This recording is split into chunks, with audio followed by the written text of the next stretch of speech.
cœur de l'Afrique, le Cameroun se dévoile comme un véritable kaléidoscope culturel où se mêlent tradition ancestrale et diversité.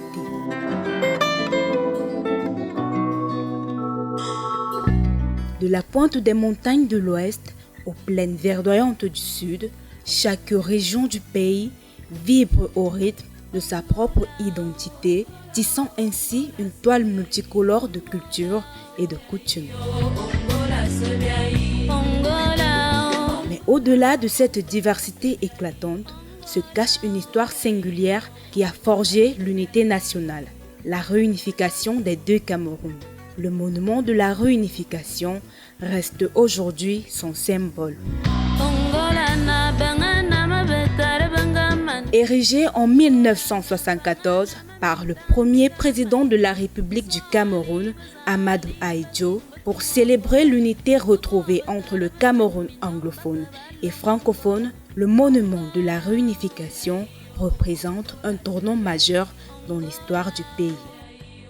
Après l'indépendance du Cameroun oriental, Cameroun français, en 1960, le président Ahidjo va se rapprocher des nationalistes, des leaders nationalistes du Cameroun britannique pour une éventuelle réunification, le moment venu lors de leur indépendance. C'est ainsi qu'après le plébiscite organisé par l'ONU en 1961, en février le 11, John Goufoncha étant devenu le premier ministre du Cameroun britannique, il va donc rejoindre le président Ahidjo et au terme de la conférence de Fumban et la conférence tripartite de Yaoundé qui réunissait le Cameroun, les deux Camerouns et la Grande-Bretagne. Il va donc être décidé de la réunification des deux Camerouns le 1er octobre 1961. Donc, ce monument en lui, tout seul, représente ou bien raconte l'histoire des deux Camerouns qui ont été séparés à un moment donné et qui ont décidé unanimement de se remettre ensemble et former un seul État comme nous sommes aujourd'hui. Parce que vous savez, on a été République fédérale, on a été République unie et on est devenu simplement la République du Cameroun. Donc ce monument en lui seul raconte l'histoire de notre cher et beau pays, le Cameroun.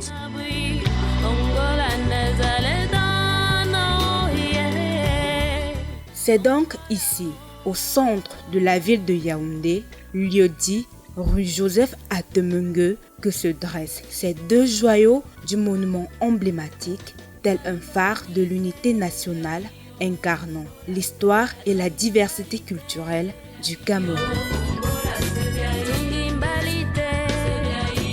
Conçu sous la direction artistique du français Armand Salomon, avec la contribution des Camerounais, le sculpteur renommé Gédéon Pando et du père jésuite Angèle Benven.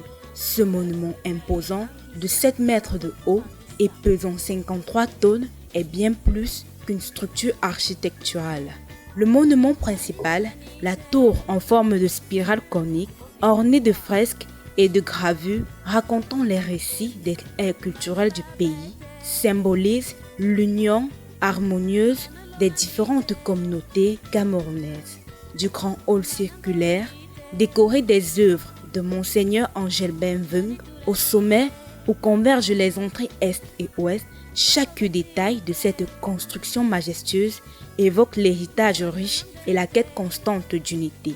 Les tableaux présents dans ce sanctuaire souterrain captivent les sens à travers les récits et les représentations des variétés culturelles et environnementales qui décrivent la beauté artistique de cette nation africaine.